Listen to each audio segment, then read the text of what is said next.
আপনার পার্টির leadership rebuild করতে হবে। যারে তারে আইনা পার্টির লিডারশিপ বসাইলে হবে না। আপনি যেখানে বলছেন যে মানুষটাকে চিরস্থায়ী বহিষ্কার করবে, সেই মানুষটার কিন্তু একটা সিন্ডিকেট আছে। যে বিএনপি বড় রাজনৈতিক দল, সমাজে যারা চোর বাটপার বদমাইশ আছে তারা সবাই বিএনপি করতে চায়। আজকে এটা বলেন যে এই সিন্ডিকেট আমি রাখবো না, কি হবে? একটা ইলেকশন হারেন, এই দেশের মানুষ আপনাকে বলবে আপনি লিডার।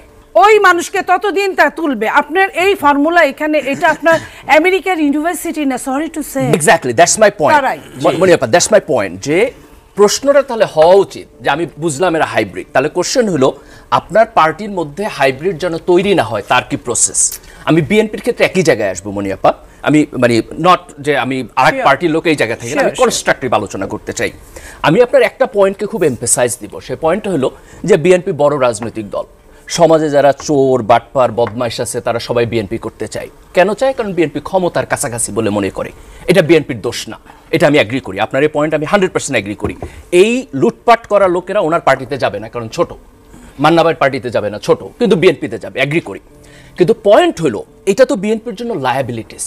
তাহলে আমাদের একটা সিস্টেম তৈরি করতে হবে বিএনপির মধ্যে, যেই সিস্টেমটা এই রিস্কটাকে মিটিগেট করবে, এইটাকে কমায় নিয়ে আসবে। এই লোকেরা যাতে এসে করাপশন না করতে পারে, সন্ত্রাস না করতে পারে, আমি সেটাকে ডেভেলপ করব। তাহলে আমি কিভাবে করব সেই প্রশ্নটা আপনার তুলতে হবে। তো এখন পর্যন্ত আমরা যদি দেখি যে আপনার পার্টি বহিষ্কার করতেছে, এটা হলো একটা পদ্ধতি আপনারা ফলো করতেছেন, কিন্তু এই পদ্ধতি কাজ করতেছে না। আজকে যে ঘটনাটা ঘটলো মিডফোর্টে, আমার বোধ হয় যে আপনার পার্টির should come to a conclusion. আমি একটু শেষ করি, এই লাইনটা শেষ করি। লাইনটা সেটা হলো বিএনপি এছাড়া কি করতে পারে? বিএনপি কি মারতে পারে? বিএনপি কি জেলে দিতে পারে? আমি বলি কি করতে পারে? বিএনপি এছাড়া কিছুই করার নাই, তার বাড়ি ঘর দখল করতে পারে। আমি খুব স্পেসিফিকলি বলি কি করতে পারে। আমি আপনাকে প্রথম পয়েন্ট বলি, আপনি 4000 লোককে বহিষ্কার করছেন, তাদেরকে কি পার্মানেন্টলি বহিষ্কার করছেন? তারা কি আবার পার্টিতে আসবে? এখন থেকে তাই করা। আমি শেষ করি। তাহলে আপনাকে যেটা করতে হবে, প্রথমত আপনার একটা দলীয় ইনভেস্টিগেশন লাগবে। সেই ইনভেস্টিগেশন আপনি ক্যাটাগরি করবেন। যদি অফেন্স এ ক্যাটাগরিতে যায়, ক্যাপিটাল অফেন্স হয়, এই লোককে আপনি কোনোদিন আপনার দলের কোনো পজিশন দিবেন না, কোনোদিন তারে মনোনয়ন দিবেন না, কোনোদিন কোনো পজিশনে আপনার দল থেকে সে টেকনোক্র্যাটে যাবে না। ক্লিয়ারলি বলেন প্রথমে। কেবল কি সেই লোক যে তাকে রিক্রুট করলো টাকার বিনিময়ে তাকে ধরবেন না? আমি নিচ থেকে শুরু করি না রবাই, আপনি ওখানে পরে যাবেন। তো চুনোপুটি, আমি নিচ থেকে শুরু করি। টোকা, এদেরকে ধরে কি হবে? আমি নিচ থেকে বড়দেরকে ধরেন। যুব দলের যুগ্ম আহ্বায়ক বোধহয় মহানগরী, উনি চুনোপুটি না। আমি নিচ থেকে শুরু করি। আওয়ামী লীগের সময় ওটা ওই এরিয়া বেস হতে পারে না, কিন্তু আপনি ওখান থেকে শুরু করেন, চুনোপুটি দিয়ে শুরু করেন, that will give a signal. আমি প্রথম, আপনি তো বলছেন আপনার দলের কি করার আছে, আমি প্রথম বলছি চুনোপুটিকে আজীবন বহিষ্কার করেছে, কিন্তু কথা হলো কে তাকে রিক্রুট করলো, ডাক্তার জাহেদ বলেছে, সেই প্রশ্নের উত্তর কিন্তু আমরা পাই না। আপনি এটা করতে থাকেন, কেউ না কেউ একটা টেবিলের নিচে আন্ডারহ্যান্ড ডিলিংস হয়েছে টাকা পয়সা। নো, পলিটিক্যাল পার্টি এটা করে না।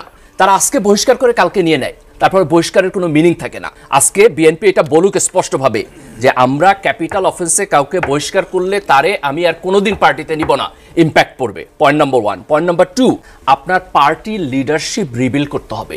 যারে তারে আইনা পার্টির লিডারশিপ বসাইলে হবে না। আমাকে যদি একটু আত্মসমালোচনা করেন, আমি 2 মিনিট বলেন আপনি প্লিজ। আমি আত্মসমালোচনাটা আপনার করি, সেটা হলো যে সাধারণত করে না, এইজন্য ভালো লাগছে। আপনি যেখানে বলছেন যে মানুষটাকে চিরস্থায়ী বহিষ্কার করবে, সেই মানুষটার কিন্তু একটা সিন্ডিকেট আছে, এটা আপনাকে ধরতে হবে। আমি সরি টু সে, আমি বলছি এই সিন্ডিকেটকে সে যে কোনোভাবে খুশি করতে চেষ্টা করে। এই সিন্ডিকেট যতদিন থাকবে ওই মানুষকে ততদিন তা তুলবে। আপনার এই ফর্মুলা এখানে, এটা আপনার আমেরিকার ইউনিভার্সিটি না, সরি টু সে। নো মনিয়াপা, আমি খুব স্পষ্টভাবে বলি, লুটপাটকারী যাতে না হতে পারে। মনিয়াপা, জুলাইয়ের পরে আজকে বাংলাদেশ এমন একটা জায়গায় দাঁড়িয়েছে, এই ট্র্যাডিশনাল চিন্তার বাইরে আইসা আপনার পার্টির 2-4 জন leader with the leadership of Tarique Rahman should stand. এই রাজনীতি আমরা করব না, এই সিন্ডিকেট আমি কেয়ার করি না, আমি বাদ দেব। আমার দলের ক্ষতি হবে, আমি একটা রিফরমেশন পিরিয়ডের মধ্যে দিয়ে যাব। এই দেশের তরুণরা, এই দেশের জনগণ আমাকে সাপোর্ট করবে।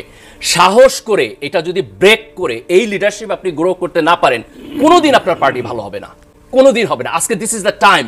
চিন্তা করেন যে আমরা যে সমস্ত গার্বেজ রাজনীতি করছি গত 10, 15, 20 বছর এই দেশে 91 পরে, আর করব না। Let us stand for that. আমি তো আপনার পার্টির লোক না, কিন্তু আমি দ্বিধাহীনভাবে স্বীকার করি যে আপনার পার্টির এটা প্রবলেম, এটা আপনার দোষ না যে করাপ্ট লোকেরা আসে। আপনিও আজকে দাঁড়ায় বলেন যে এটা আমার প্রবলেম, আমি এটা সলভ করব। আমি আপনাকে রাজনৈতিকভাবে অ্যাটাক করবো না, আমরা দেশের জন্য একসাথে করি। আজকে এটা বলেন যে এই সিন্ডিকেট আমি রাখবো না, কি হবে? একটা ইলেকশন হারেন, এই দেশের মানুষ আপনাকে বলবে আপনি লিডার। একটা ইলেকশন হারেন, কিচ্ছু যায় আসে না। আপনি সিন্ডিকেট ভাবতে একটা ইলেকশন হারেন, এটা হাই টাইম। বিএনপি এরকম একটা কমফোর্টেবল ইলেকশনের সামনে আছে, এই পদক্ষেপ টাফ ভাবে নিলেও এই ইলেকশনটা তারা সম্ভবত না, আমি নিশ্চিতভাবে বলছি হারবেও না। এখনই নেওয়ার জন্য সবচেয়ে ভালো সময়। আপনি যদি হারেনও, হ্যাঁ, আপনি সত্যিকারের রাজনীতি তৈরি করবেন।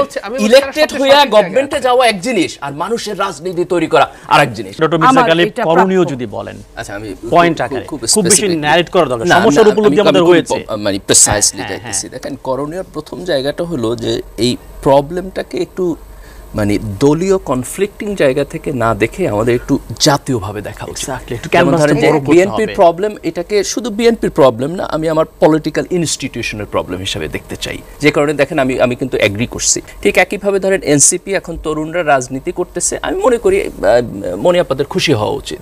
ওদের যদি অফিস না থাকে, একটা অফিস ওদেরকে দিয়ে দেওয়া উচিত বড় পার্টি হিসেবে। রাজনীতি করুক, ইয়াং ছেলেপান আসুক, তারা নতুন স্বপ্ন দেখতেছে। এইটা এত কনফ্লিক্টিং করেন না, আমাদের আরো রাজনৈতিক দল লাগবে, আরো ভালো রাজনীতিবিদ লাগবে। এই ইয়াং জেনারেশনকে আমরা উঠে আসতে দেই, আমাদের দেশের ভালো হবে।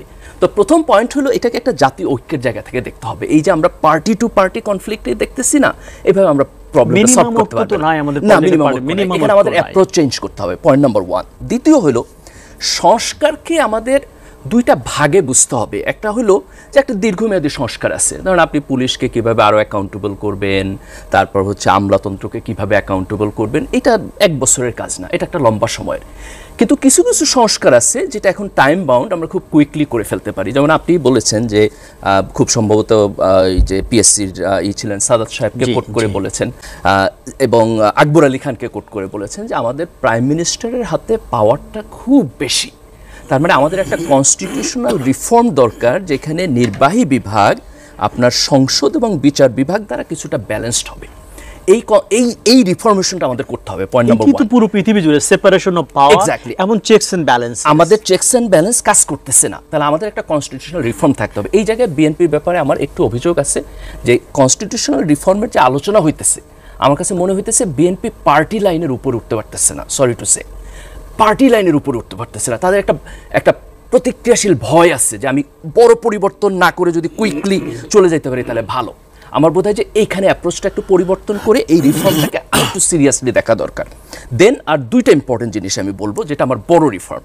একটা হলো যে পার্টির স্ট্রাকচারের মধ্যে আপনার লিডার কিভাবে হয়, আপনার পার্টির মেম্বারশিপ কিভাবে হয়, তারা চাঁদা কিভাবে দেয়, টাকাটা কিভাবে খরচ হয়, পার্টির অভ্যন্তরে একটা গণতন্ত্রের চর্চা থাকতে হবে। সেটা কিন্তু মিসিং, আমাদের পলিটিক্যাল পার্টির মধ্যে মিসিং। এটা লাগবেই। যেমন উন্নত দেশে আপনার প্রাইমারির মাধ্যমে তার পার্টির ক্যান্ডিডেট ঠিক হয়, আমাদের এখানে আমরা সারা জীবন মনোনয়ন বাণিজ্যের কথা শুনতেছি।